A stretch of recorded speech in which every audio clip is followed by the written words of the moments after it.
Hi, everyone. Hi. It's good to see you. Good to see you. Okay, I have nothing at the top for you. Josh, what is on your mind? Thanks, Jen. Two questions. First, after the Rome meeting, since the war began, has China provided any military or economic aid to Russia or expressed any specific intentions to do so? I'm not in a position to confirm or detail any intelligence from here at this point in time. Okay. Moving on to the Russia-Ukraine talks. What does the U.S. see that would be a sign for optimism that some kind of ceasefire could be reached? In which carrots, in which sticks do you think Putin is most responding to, if that's the case? Sure. Most likely to respond. Sure. Well, as you've heard us say in the past, we certainly will continue to support the Ukrainian participation in these talks and conversations as long as they choose to continue to participate in them, of course. And we are trying to boost them by providing a range of not just economic and humanitarian assistance, but military assistance that we believe strengthens their positions in these talks. Our view continues to be that despite words that are said in these talks or coming out of these talks, diplomacy requires engaging in good faith to de-escalate. And what we're really looking for is evidence of that. And we're not seeing any evidence at this point that President Putin is doing anything to stop the onslaught or de-escalate. But that is really what we would be looking for. Go ahead. Thank you, Jen. To follow up on the Rome meeting, what are the consequences for China if they do aid Russia? Well, I'm not going to get into specific consequences. I think what we have conveyed and what was conveyed by our national security advisor in this meeting is that should they provide military or other assistance that, of course, violates sanctions or supports the war effort, that there will be significant consequences. But in terms of what those specifics look like, we would coordinate with our partners and allies to make that determination. Okay. But Jake Sullivan... We would coordinate with our partners and allies to make that determination. Okay. But Jake Sullivan certainly communicated that there would be consequences. Yes, as we have also said publicly a number of times. Okay. And then is there anything you can share about the president's potential meeting, potential trip to Europe in the next couple weeks, who he might be meeting with, and really what the point would be of going to Europe? Sure. Well, we are, of course, closely engaged with our NATO partners and European allies, as you've heard us say a number of times, about the next steps in diplomacy, whether that's providing additional humanitarian or security assistance or the mechanics for future conversations. But there's not been any final decision about a trip, so I don't have anything to preview about what that would look like if you were to take a trip. Thanks, Jen. Go ahead. Thanks, Jen. The president said back in February that the U.S. would respond forcefully if Americans were targeted in Ukraine. Brent Renaud was killed over the weekend. One of my colleagues was injured today. We're still waiting to hear if he's okay. So what is that response going to look like? Well, let me first say, your colleague Benjamin Hall, I know there's not final reports yet, or we would wait for your news organization to confirm those, but our thoughts, the president's thoughts, our administration's thoughts are with him, his family, and all of you at Fox News as well. In terms of specific actions, I think you have seen the president lead the world in putting in place consequences, putting in place repercussions and steps in response to the actions of Russia, the brutal actions that have certainly impacted Ukrainian people and now have certainly impacted some Americans. But in terms of next steps or what the next consequence would be, I don't have anything to preview for you at this point in time. But we've seen the president been so far unwilling to draw a red line on the kinds of atrocities that we're going to watch from the sidelines. I mean, we've seen maternity wards being bombed, illegal weapons being used, pediatric hospitals being targeted. President Obama drew the red line for Syria at chemical weapons. So is there any thought process about what we're willing to watch happen before Well, Jackie, I think it's important to reiterate as often as we can that what we're seeing is horrific, what we're seeing is barbaric, and the steps that the president has taken and led the world in taking have essentially led the Russian financial system to be on the brink of collapse. We have provided more military assistance to the Ukrainian military and the Ukrainian government than any other country in the world, and more historic assistance than any other year to Ukraine in history. And we're doing that so that we can support them them in this difficult moment. So I would say that at this moment in time, we have been hardly on the sidelines. We have been leading this effort around the world to respond to every step and every escalatory step that President Putin and the Russians are taking. Isn't there a concern that if we don't draw the line at something like chemical weapons, that it'll make it easier for malign actors to use them in the future because they'll just go unpunished? Well, Jackie, I think that you heard the president say on Friday that there would be severe consequences and the world would respond if they were to use chemical weapons. And what we have been doing over the course of the last several weeks, if not months, is providing as much information to the global community, to the media, and to others about what to expect. And when you have President Putin suggesting and Russian officials suggesting that the United States and Ukrainians are the ones who are working on a chemical weapons program, it's clear that this is a pattern that we have seen in the past of them trying to set up a predicate for their own actions. But what does that end up looking like if the world responds? Because so far we've heard the president talk a lot about what the U.S. is not going to do in terms of, not wanting to trigger war with a nuclear power. But do we believe that Putin is, a rational kind of person who, would pay attention to something like that? I mean, he didn't need provocation to, invade Ukraine. Why wouldn't we think that he would just create a pretext that is fabricated for something like that? We do. That's why we've talked about it. And I think, Jackie, what's important here is and then I'm just going to move on to get to more people, is that for any president, you have to weigh how you can lead the world, how you can make very clear that actions are horrific, that they are not acceptable, they're not aligned with global norms, while also thinking about our own national security interests. And starting World War III is certainly not in our national security interests. Putting U.S. troops on the ground in Ukraine to fight a war with Russia is not in our national security interests. Go ahead. I just have to move on because otherwise I'm not going to get to enough people. Go ahead. To what you'd said, though, about misinformation in Twitter. Yeah. Because last year the president worked with Twitter specifically to address misinformation on vaccines, called it a wartime effort. Has there been any conversations with Twitter to address misinformation as it pertains to chemical attacks and that kind of thing, given that Russia has banned this platform within the country and they're using it to obviously target eyes outside of the country, including within the U.S., to spread propaganda and We're the ones misinformation? who told you all about that. I agree. I don't have anything to read out for you in terms of private conversations with Twitter or any other social platform, but I'm happy to check and see if there's more. Go ahead. Back on the Rome talks, have you seen any, or did your colleagues see in this meeting, any sign that China got the message that they are going to heed your warnings? Well, what we're going to be watching closely, of course, is actions. So beyond that, I think as my colleagues just read out for you in a call that we delayed the briefing slightly to make sure you could all participate in, it was an intense 7-hour session reflecting the gravity of the moment. And it was an opportunity to be very clear about what you've heard our National Security Advisor convey publicly, but more directly about what the consequences would be. And your colleagues have said that your deep concerns were conveyed about what would happen if China were to align more closely with Russia. Just big picture, if China does not heed the U.S.'s warnings, if they do move forward with this, how concerned are you that this is inching closer to the world war that the president has been warning of? Well, I think what we're looking at here, one is if China were to decide to be an economic provider or to take additional steps there to Russia, they only make up 15% or 15 to 20% of the world's economy. The G7 countries make up more than 50%. So there are a range of tools at our disposal in coordination with our European partners, should we need to use them. But again, we don't have anything to update you on in terms of an assessment. This is obviously an area we're watching closely. While this meeting has been planned for some time as a follow-up from the November call that the president had with President Xi, it was a timely and important moment to have this conversation, especially given the reports we've seen and the invasion, of course, of Ukraine. Go ahead. One more. Go ahead. One quick follow-up, actually, to Jackie's questions about chemical weapons. The president, as you noted, said on Friday that Russia would pay a severe price.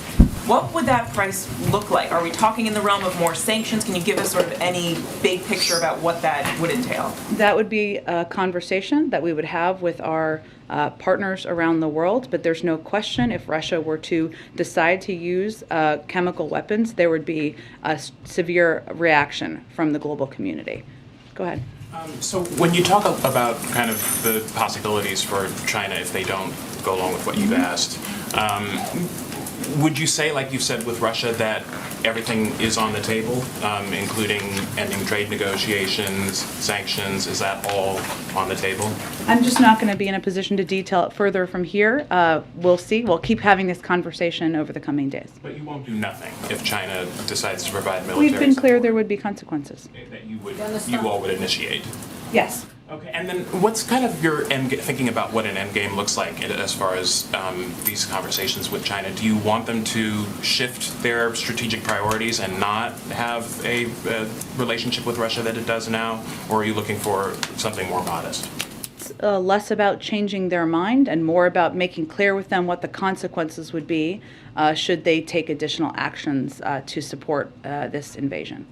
Go ahead. On the additional $200 million in security assistance Yeah. the President signed off on this past weekend, an official said that part of it would go to anti-armor and anti-aircraft systems. I know the Pentagon says it's still kind of in process right now. Are we talking about weapon systems that have already been delivered, or is there consideration of new types of weapon systems in this tranche of funding? It's a good question, Phil. My understanding, and just to give you all more detail, this weekend, as I think you all saw, we announced, and I think that's why you're asking, the President authorized an additional $200 million of security assistance, which utilizes the maximum amount of funding available to provide Ukrainians with the type of weapons they are using so effectively. It's really a continuity, as I understand it, let me double check this for you, of the type of weapons that they have been using very effectively on the ground to push back on Russia, both in the air and on the ground.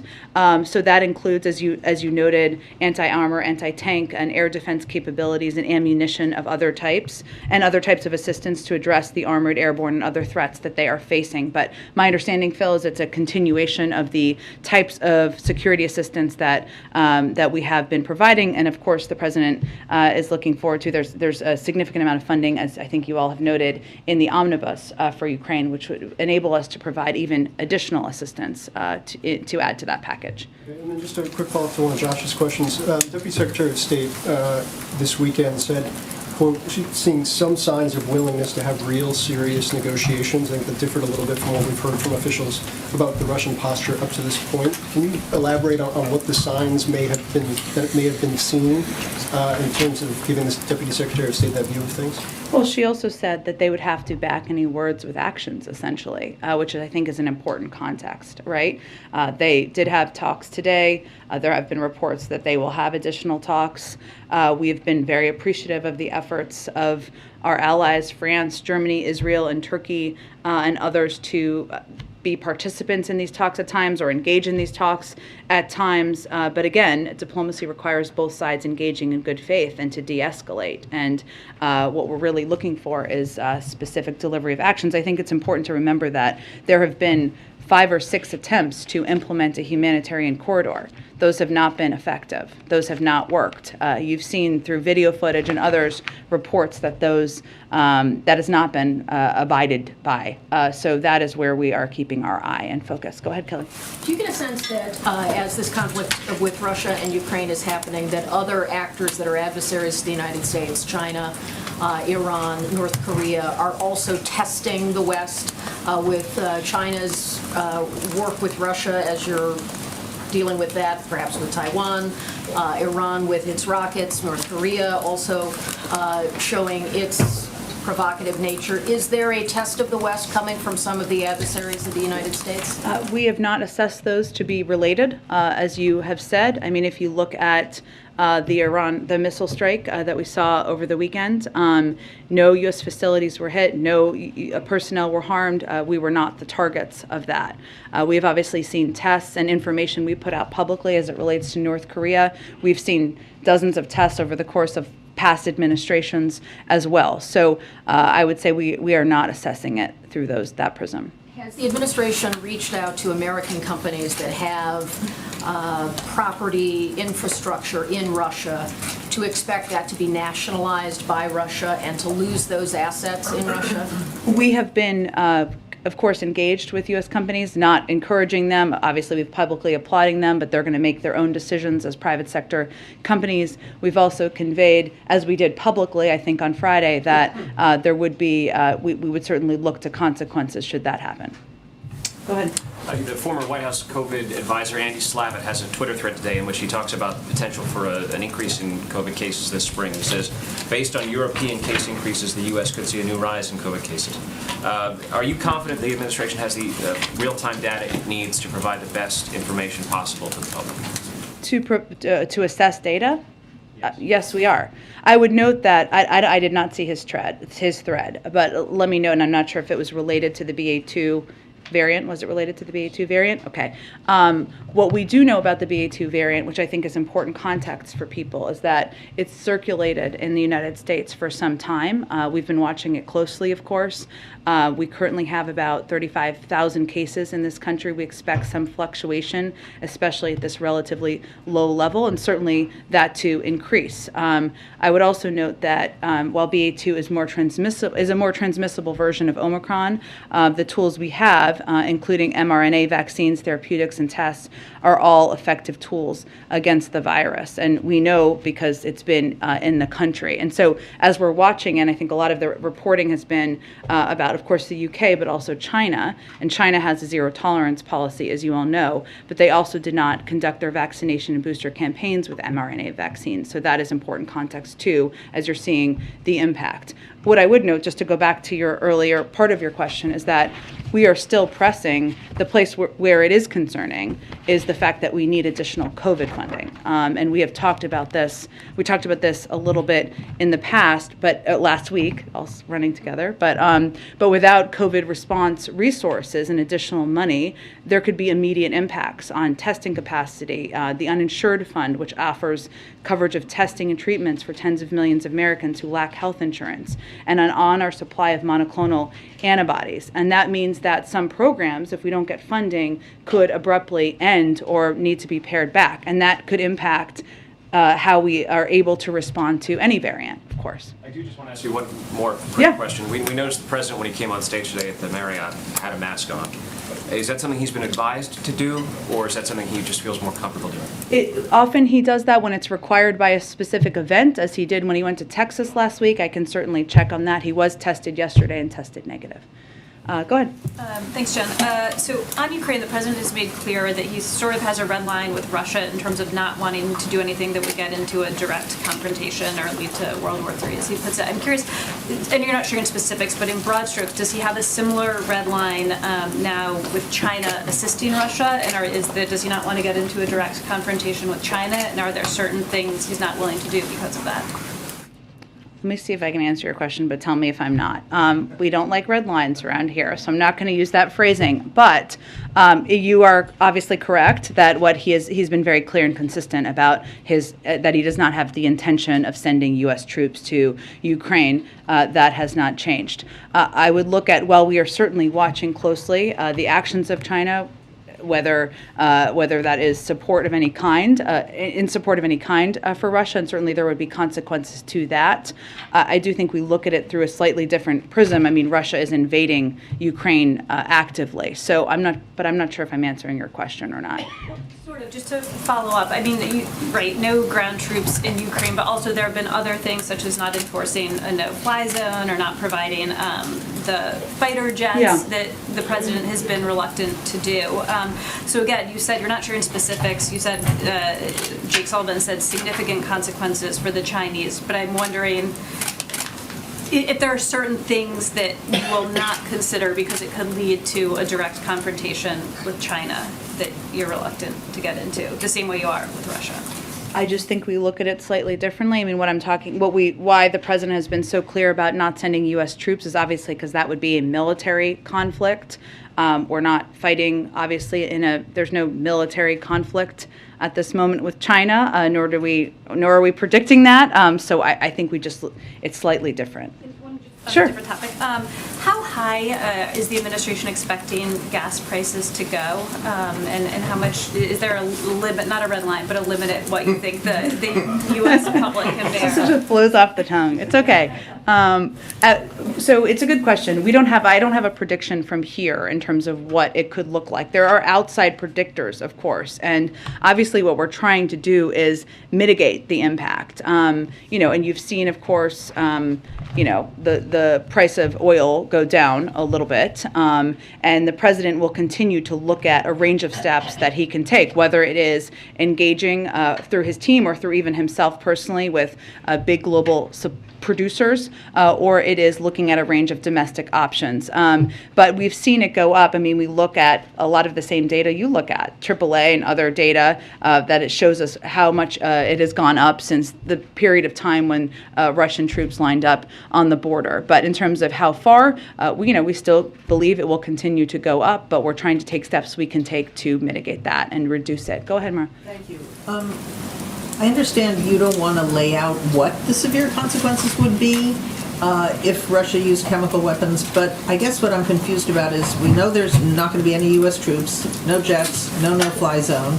Other than the things you've already done, which you have already described as severe, could you give us some examples of what more you can do since you've ruled out all these things? Just when you talk about severe consequences, what does that mean, given that we know what it doesn't mean? Sure. I understand your question. I'm just not going to outline that from here. Those are conversations that will happen, continue to happen with our national security team and with our partners and allies around the world. What you're asking us to believe is that there are severe consequences that you haven't used yet, but that are not on the no list.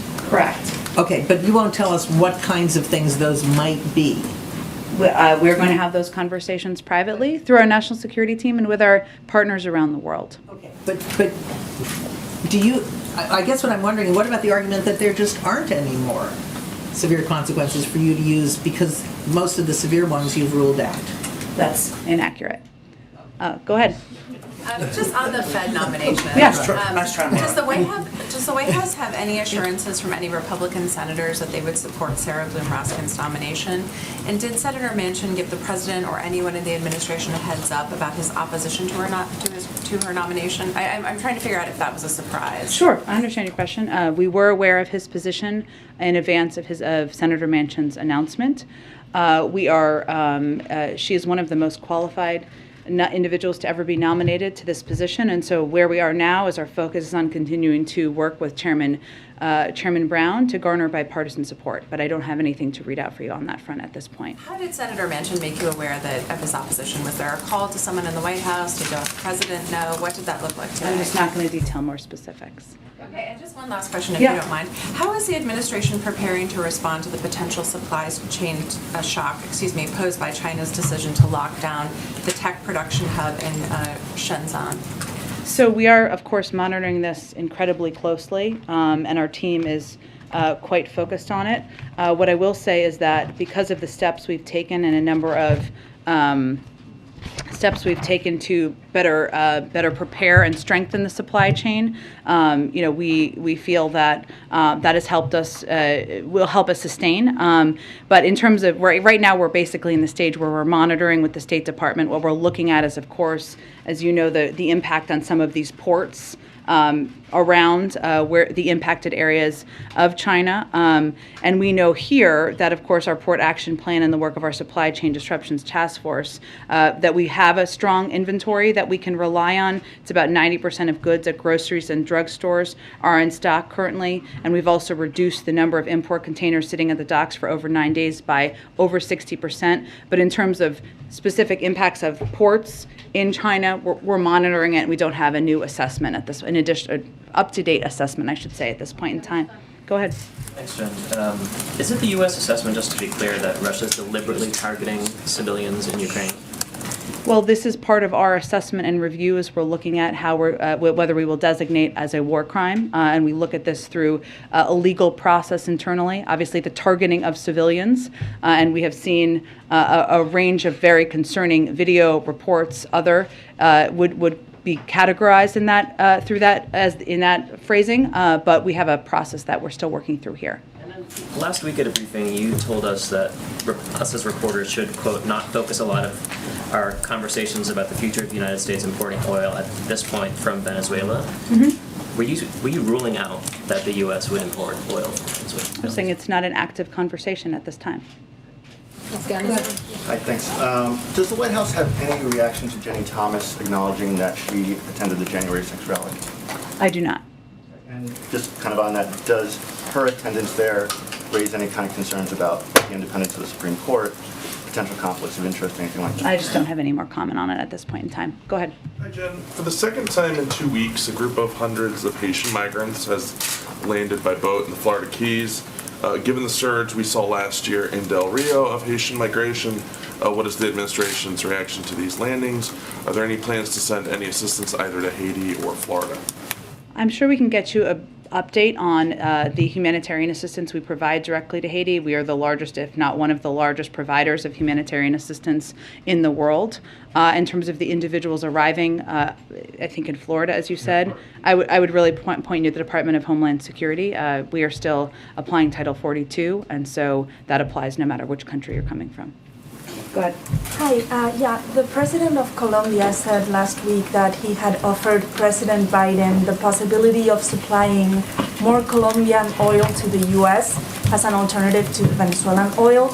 Is that an option that the White House is considering? We are continuing to talk to a range of producers on the importance of maintaining global supply.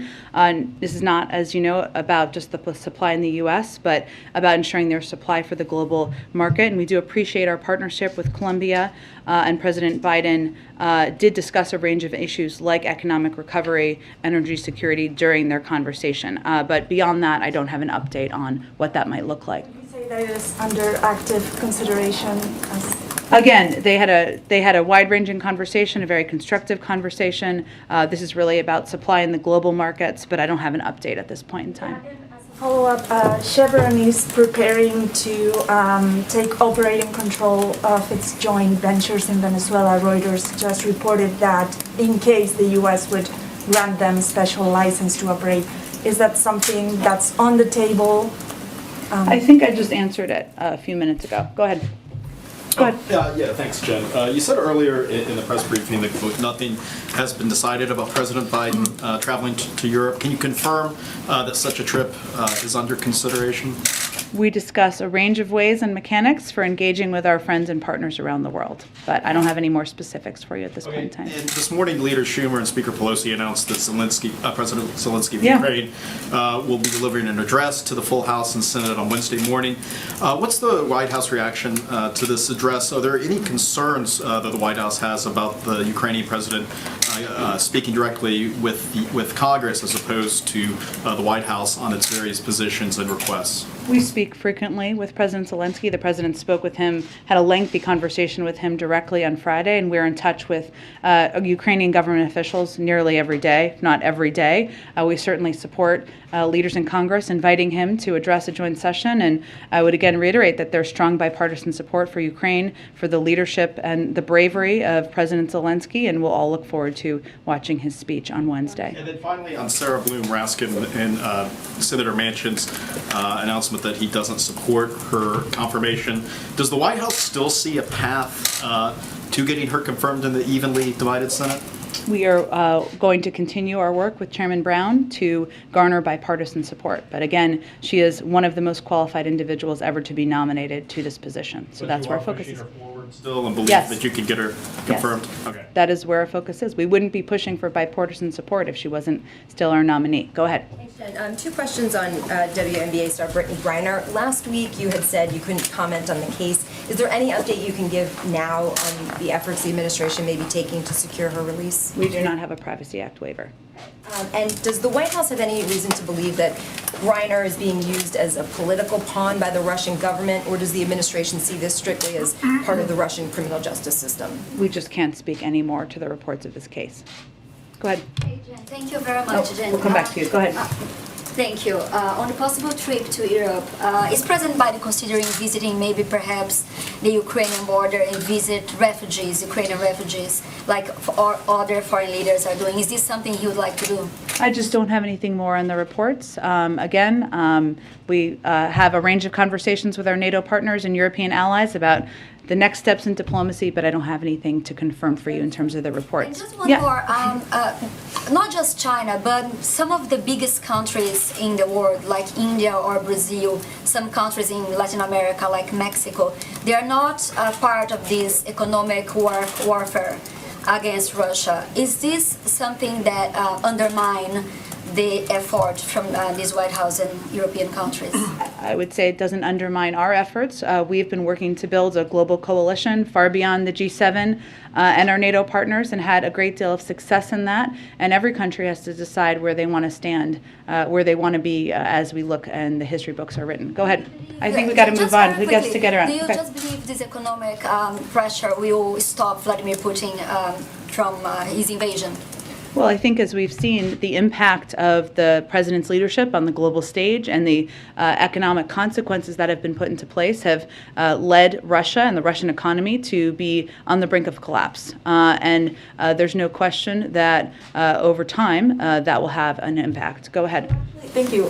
Furthering that point, you did mention at the top of this briefing that there has been no action on the part of Putin to stop the onslaught. You haven't seen any action.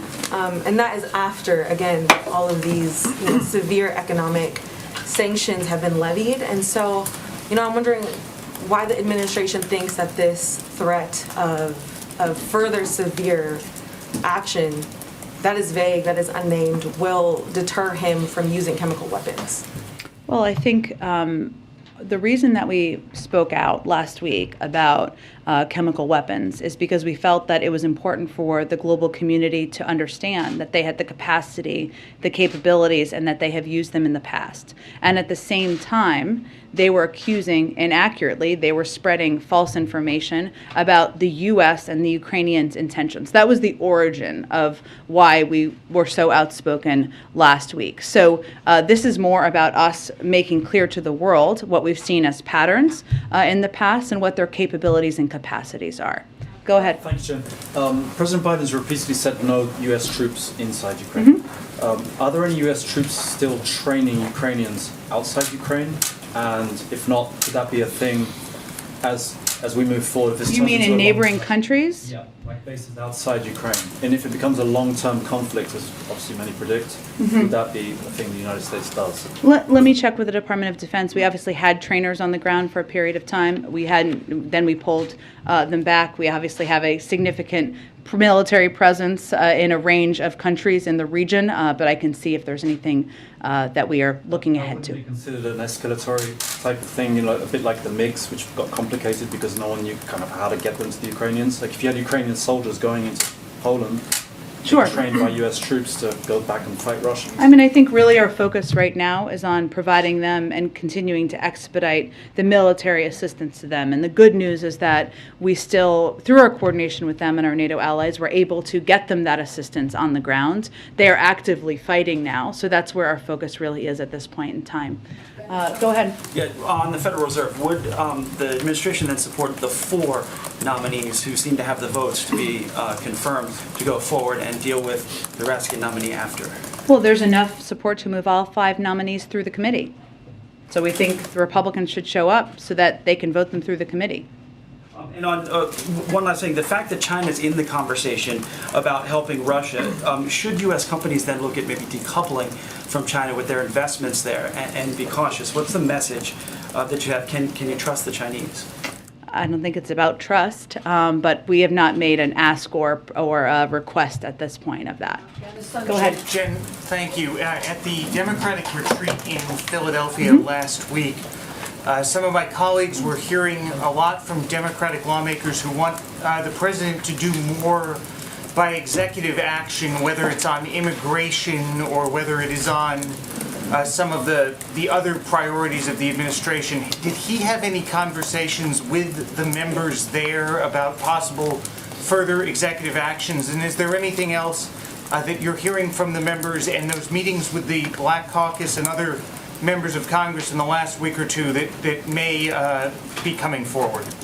Well, I would say all of these members can speak for themselves on what they're interested in and what they're requesting from the president and from this administration. We have a range of executive authorities. The president does, I should say, has a range of executive authorities. I think there have been some reports about some that are under consideration, including one on policing, which we have talked about a bit in the past. So sure, we still continue to consider what steps we can take through executive actions, even as we work with Congress to see what we can move through there as well.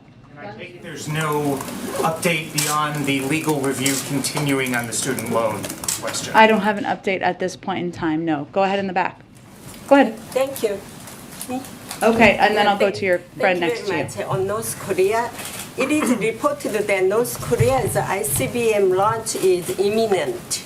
Do you have anything on the North Korea's imminent launch of ICBM? I don't have anything on that report. I've not seen that report. What I can tell you is that, as you know, last week we proactively decided to reveal information publicly about recent tests and share it with allies and partners, as well as Congress.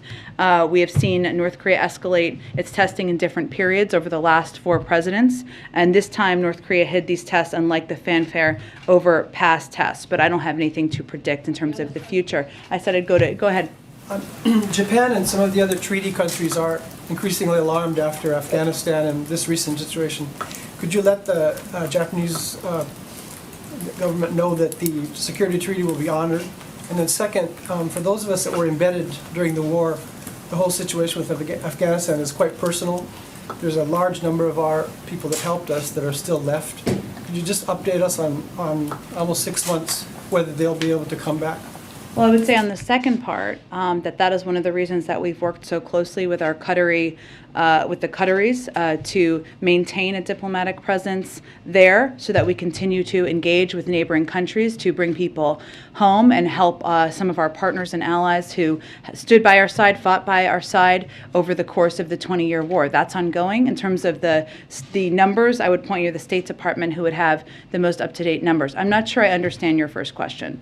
Just a reassurance to Japan and a lot of the countries that have treaties with us that are worried, if a situation like this develops, if those treaties are going to be honored. Which situation? How would it relate to Japan? Afghanistan is long partners of ours, and so, the whole situation that's happening now, Taiwan, there's a great concern that if you have a treaty and it comes to a difficult situation, whether it's really going to be honored. We've never stepped back from the commitments we've made under the Taiwan Relations Act, and the President stands by those. Go ahead, James. Thank you very much, Jen. 2 questions on Russia-Ukraine. Prior to February 24, the President, our NATO allies, and the EU were embarked on a deterrence project. That's exactly the word that you and other senior U.S. officials used at the time. Quite clearly, the invasion was launched on the 24th of February, and so we can say as a factual matter that that deterrence project failed. Is it the view of the White House that Mr. Putin could not be deterred by any set of steps, or are you willing to concede that perhaps some other set of steps by the President and our allies might have deterred the invasion? James, I would say that when we put in place the threat of sanctions and the threat of consequences, we never thought that would be fail-proof or that would be 100% effective. We did that because we wanted to lay out the clear consequences should President Putin proceed in invading Ukraine, even as we predicted quite consistently that was very much his intention. And what we have done since that point in time is implement those sanctions and implement those consequences, far beyond what I think most people's expectations were in the world about what those would look like. I don't think I can look in a rearview mirror, or any of us can, and predict what would have been different. What we did is we took steps to rally the world to stand up to the aggressions of President Putin, and we have implemented them and followed up on what we committed to since that point in time. One key decision made by the President early on was to remove strategic ambiguity from this equation. Never really was Mr. Putin forced to wonder what consequences he would face. He was told at the outset he would never face military intervention by the United States and NATO, that the full range of the punishments he would face would amount to diplomatic and economic sanctions. I think a lot of people wonder why a greater effort wasn't made to leave Mr. Putin in doubt about the consequences he might face. Because the President is the President of the United States of America, and he felt it was important to be clear with the American people about what his intentions were and what they were not. And his intentions were not to send men and women, their sons and daughters, to fight a war in Ukraine against Russia. Go ahead. Thank you. On Iran? Okay, I'll do both. Go ahead. Ladies first. Thank you. Okay, go ahead. On Iran, the Iran talks appear to have stalled amid some last-minute demands by Russia. Are the Iran talks dead, and if not, what now? Well, right now, the negotiators are back home in their capitals. We'll see what happens in the days ahead with diplomacy around the deal.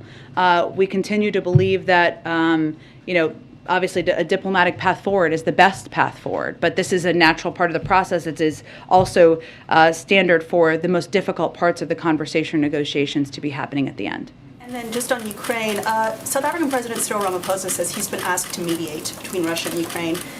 Would the White House support that, endorse that, in any way assist with that, especially since the African model kind of tends towards like restorative justice, truth and reconciliation instead of, traditional justice? I'm happy to check with our national security team on his role. What I can tell you is that there have been a half a dozen global leaders who have been meeting with both the Russians and the Ukrainians and engaging, of course, directly through diplomatic channels and trying to come to a diplomatic conclusion here. We have been engaged directly with them on the front end and back end of those conversations and encourage them to also make sure they are engaging with the Ukrainians and not just the Russians. But I will check if there's any specific. This offer. I'm happy to check specifically, but again, there's a range of countries that are already playing this role. So go ahead. Go ahead. With the COVID funds, thank you, by the way. Sure. With COVID funds falling off the omnibus, and it may take a bit, Congress kind of bank for how it gets done. Has the White House changed at all? Are they come back to lawmakers and said, hey, well, it's going to take a while. We need more, or it's a different place. I'm just curious now that. You mean in terms of asking for less money or something like that, or or more money? What is the timing? Yeah. Does the timing change with the needs of the White House?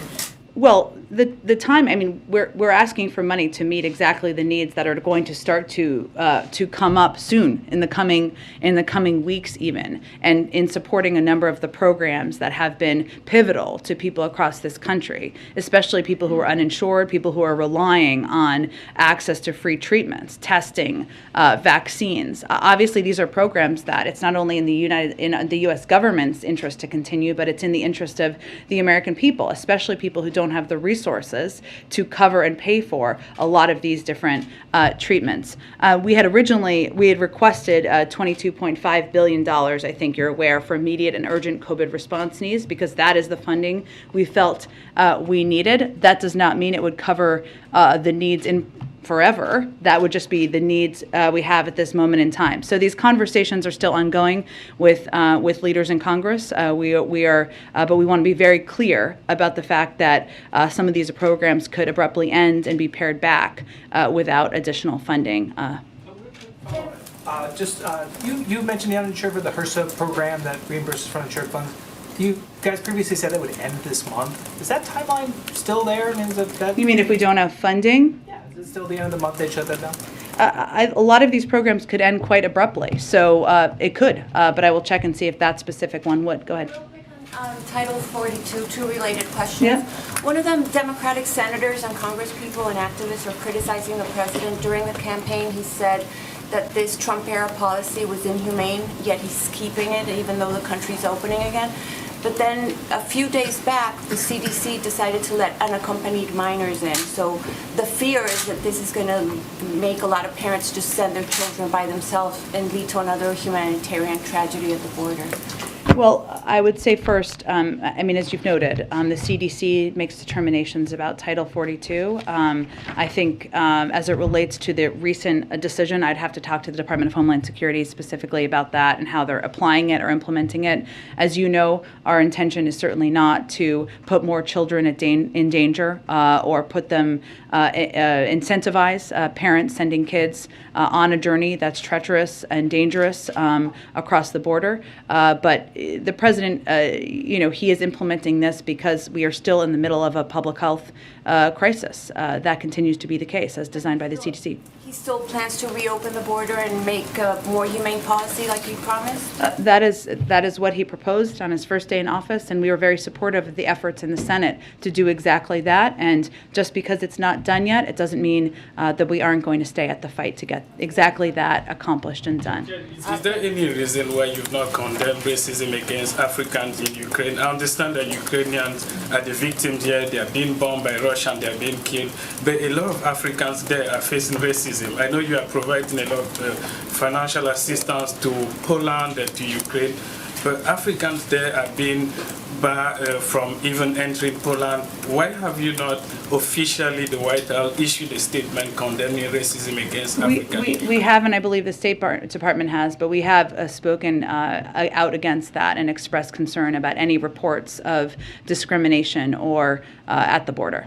And finally, if I may ask you, I'm trying to understand where you are trying your end game in Ukraine. You are not going there. You are not sending troops there. There will be no flight zone over Ukraine. And will it be a fair assessment to say that you are pushing these guys to commit suicide, knowing that Russia has a superpower and eventually it will capture the main cities, Kyiv and Kharkiv and all the cities around there? What's the end game? Well, the end game is really a question for President Putin. We have completely crushed his economy. We have provided military assistance, humanitarian assistance to the Ukrainians, enabling them to fight back for far longer than the Russian leadership anticipated. And again, he has to determine what the path forward looks like for him. Thanks, everyone. Can you confirm or deny the rumors that there are Russian hit squads in Kyiv going after journalists? I don't have any details on that for you. Have you heard See if of there's it? more. All right, folks, thank you so much for joining us here at Golden State Times. Make sure you guys click that thumbs up button to help us out. Also, if you're new to the channel, we encourage you to subscribe and click that notification bell.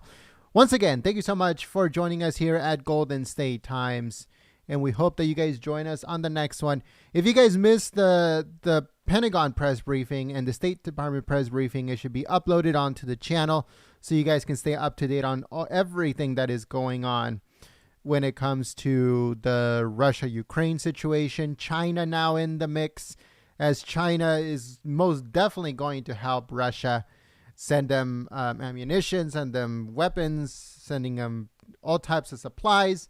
It's definitely going to happen. Why? Because China and Russia are allies. Russia is not our ally. China is not our ally. Iran is not our ally, but it is the ally of Russia. China and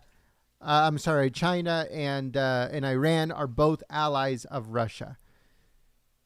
So by the White House saying, "Oh, we hope that China doesn't do it," they're stupid. They're deluding themselves. They're deluding themselves into thinking that China is not going to help Russia when they are connected allies. So let's see what happens with that. Let's see if Biden has, the pretty much the balls to actually do something against China, which most likely he won't. But let's see what happens in the next few days. Also, if you guys follow us on our posts, on our community posts here on YouTube, make sure you guys check out what I just posted on there. As you guys know, coronavirus has been pretty much on the back burner of everything that's going on. At the forefront right now, we have the whole Russia-Ukraine thing going on in the news wires, in the airwaves, every single day for the last 19, 20 days since the situation happened. But nobody has really been talking about coronavirus. Well, guess what? And now it's back. And the new variant, they're calling it Omicron, I believe. No, I think they're the Super Delta, or I don't know what they're calling it nowadays. But the actual name that they dubbed for it is BA.2. Now, a month ago, I posted on the community tab BA.2, and that was it. That's all I put. That was over a month ago, and I left it at that. I did not expect that it was going to take the mainstream media almost a month and a half for them to start talking about BA.2. I thought it was going to take them way shorter time. They were going to talk about it, within a couple of days when I put that post. But no, it took them almost 2 months for them to get to it. So make sure you guys go and check it out. More information I'm going to be putting up on their website, goldenstatetimes.com. So make sure you guys join us on our website, www.goldenstatetimes.com, as we have been reporting that China is on lockdown pretty much. They locked down the first city on Friday, a city of 9 million people. Now they have shut down 3 to 4 cities with a total of more than 20 million people on lockdown. They have seized operation in a bunch of facilities and factories. Pretty much the whole country is going to be on lockdown very soon. And now Germany is coming out and saying, hey, we're also looking at lockdowns. We're also looking at a huge surge in this new BA2 variant of the coronavirus.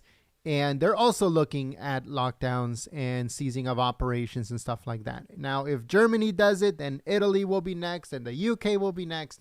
And it's only a matter of time before the US also gets sucked into this. So stay tuned for that. Again, I hate doing this, but I have put the warning out more than 2 months ago. I just didn't expect the mainstream media to push it back so much. So stay tuned live here at Golden State Times for full coverage of everything that is going on. Also, I always post on our community tab, so make sure you're subscribed and the notification bell is on. On there, I put warnings.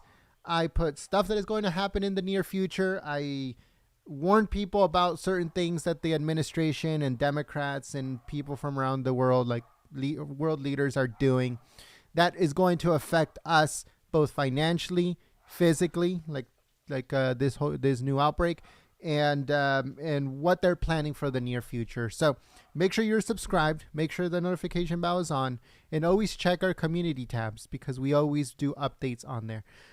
But most importantly, visit our website, goldenstatetimes.com. All right, folks, I hope to see you on the next one. Have a blessed rest of your day. God bless every single one of you guys that tune in here at Golden State Times, and I hope to see you soon. Thanks so much, folks. Thanks so much to the moderators for keeping the chat clean and enjoyable for everyone, and I will see you very soon. Peace.